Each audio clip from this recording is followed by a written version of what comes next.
Jadi hingga pukul 9 tadi PT Pos sudah menyalurkan BLT BBM di 482 kabupaten kota dengan jumlah 12.701.985 KPM. Diharapkan minggu ini PT Pos sudah melakukan pembayaran BLT BBM minimal 90% dari target KPM, yaitu sebesar 18.585.000 KPM. Nah, kita sudah menyerahkan semuanya seluruh data ke PT Pos 100%. Memang ada beberapa daerah yang misalkan seperti saya sebutkan sebelumnya, di pegunungan di daerah Papua Barat itu kami akan melakukan sekaligus, karena kemarin untuk supaya mereka tetap bisa menerima, kami tidak padankan dengan NIK, kami hanya nama saja, tapi kita akan bekerja sama dengan Dukcapil untuk penyaluran sekaligus perekaman di Papua dan Papua Barat, terutama di daerah yang pegunungan. Itu kita akan serahkan karena aksesnya itu sulit, jadi PT Pos dengan kita akan menyiapkan pesawat khusus untuk kita ke sana dengan Dukcapil sekaligus perekaman. Itu yang kita lakukan. Harapan kita di bulan ini kita tuntas 100%. Kita sehari rata-rata bisa transaksi sekitar 2.900.000 sekian setiap hari transaksinya. Nah, kemudian yang ingin kami sampaikan, kami juga mendapatkan tambahan anggaran dari Kementerian Keuangan itu sebesar 400 miliar sekian. Nah, itu akan kami gunakan untuk di bulan Desember kami akan menyalurkan kurang lebih sekitar targetnya anak yatim piatu itu 946.863 anak, per anak 200.000 per bulan. Nah, kemudian ini yang baru yang kami usulkan adalah lansia tunggal di atas usia 80 tahun yang mereka tidak ada yang rawat sendiri. Jumlahnya ada 334.011 jiwa.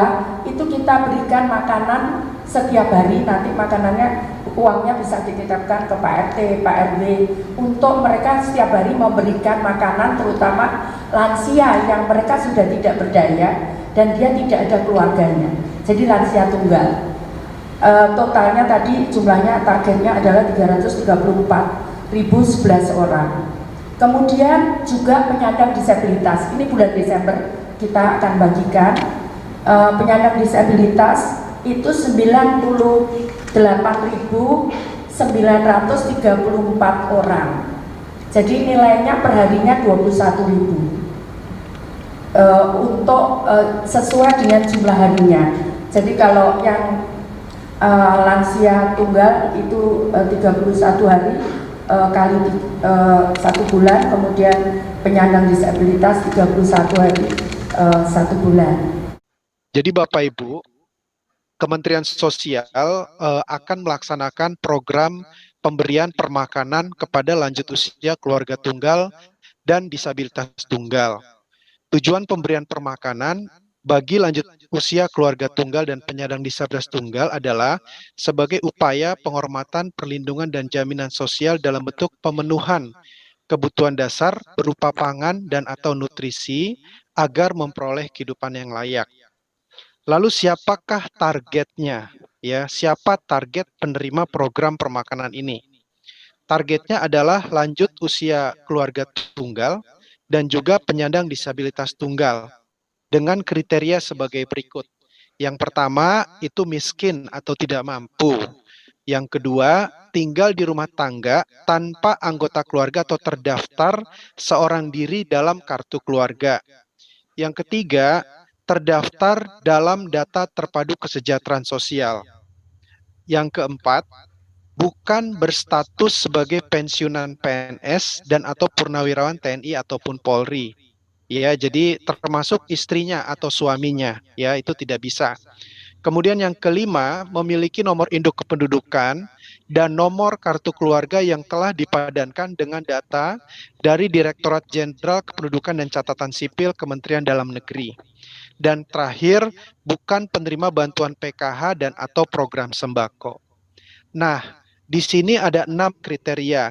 6 kriteria ini semuanya saling mengikat. Artinya setiap penerima wajib memenuhi 6 kriteria ini. Jadi tidak hanya satu ya, atau hanya dua misalkan. Pak, memenuhi 2 kriteria bisa atau tidak? Tidak bisa. Harus ke enam-enamnya terpenuhi. Itu adalah kriteria penerima. Oke, yang ketiga, konsep permakanan. Ya, konsep permakanan, lanjut usia keluarga tunggal dan disabilitas tunggal.